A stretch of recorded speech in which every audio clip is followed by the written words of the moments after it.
Today, we're going to demystify a process that saves lives every single day, donating blood. So if you've ever thought about it but maybe felt a little unsure or nervous, this is for you. We're going to break it all down. Maybe you've seen a blood drive pop up in your community, or a friend was talking about it, and that little thought crosses your mind. You know, I could do that. I can make a real difference. But then, maybe another thought follows right behind it, one that's a little more hesitant. The idea of needles, not knowing what to expect, and hey, if that's you, you are so not alone. Feeling that way is completely normal, and that's exactly why we're here. We are going to walk through the entire experience together, from getting ready to what happens after, so you can walk in feeling confident and prepared. Okay, first things first, let's get right to the biggest question on everyone's mind: safety. Is this safe for me? And the short answer is absolutely. This is a highly regulated medical procedure designed to protect you, the donor, above all else. So let's be super clear on this, because it's important. Safety is the #1 priority.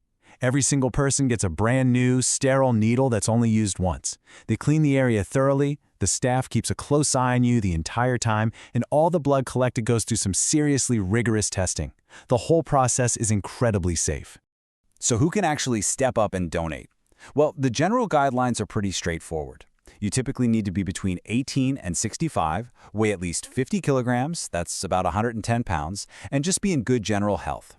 They'll also do a quick finger prick to check your hemoglobin, which is a protein in your red blood cells, just to make sure you have plenty to spare. All right, so let's say you check all those boxes, and you've decided to go for it. You've got an appointment. So, what now? What can you do to make sure it's a smooth, positive experience? Well, it's actually really simple. It really just boils down to 2 key things. First, in the days leading up to it, try to eat some iron-rich foods. Think leafy greens, beans, maybe some lean meat. That iron helps your body build up that hemoglobin we just talked about. And second, drink lots and lots of water. Being well hydrated makes your veins easier to find and just helps the whole process go more smoothly. And this right here is probably the most important rule on donation day. Do not skip a meal. Seriously, eating a healthy, balanced meal a few hours before you go helps keep your blood sugar stable, which is the absolute best way to keep from feeling dizzy or lightheaded later. Okay, you're prepared, you're hydrated, you've had a good meal, and you've arrived at the donation center. What actually happens now? Let's walk through the visit itself, step by step. This is it, the #1 question, the thing almost every first-time donor is worried about. And the honest answer is, not really. Pretty much everyone describes it the same way. It's a quick little pinch or a squeeze right when the needle goes in. It lasts for just a couple of seconds, and then that's it. You generally don't feel anything at all while the blood is being collected. Okay, so the pinch is brief. But what about your time? Are you going to be stuck there all afternoon?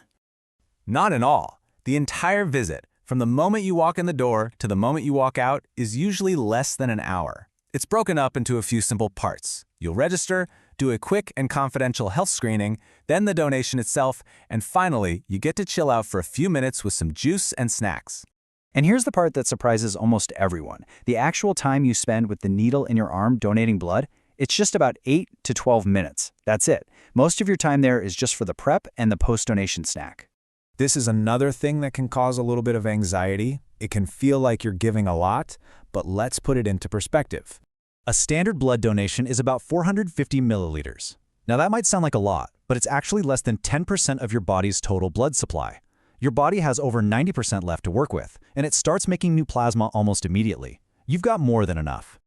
But hey, what if you do all the prep, you know all the facts, and you still feel a little anxious during the process, or maybe a bit woozy afterward? This is where the staff come in. They are total pros, and they have seen it all. Don't be shy. Tell them it's your first time. They'll talk you through everything. If you don't like needles, just look away. And if you feel a little lightheaded after, that's literally what the recovery area and the snacks are for. A few minutes of rest almost always does the trick. So you've done it. The bandage is on, you've had your cookie, but the story doesn't end there. In fact, this is where your simple gift begins its incredible life-saving journey. Your donation gets carefully labeled and sent from the center to a laboratory, and this is where a critical process begins to get it ready to help a patient in need.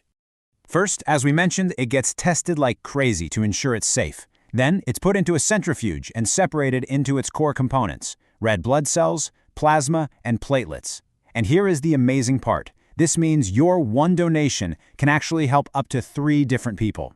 The red cells might go to someone in an accident, the plasma to a burn victim, and the platelets are absolutely vital for patients fighting cancer.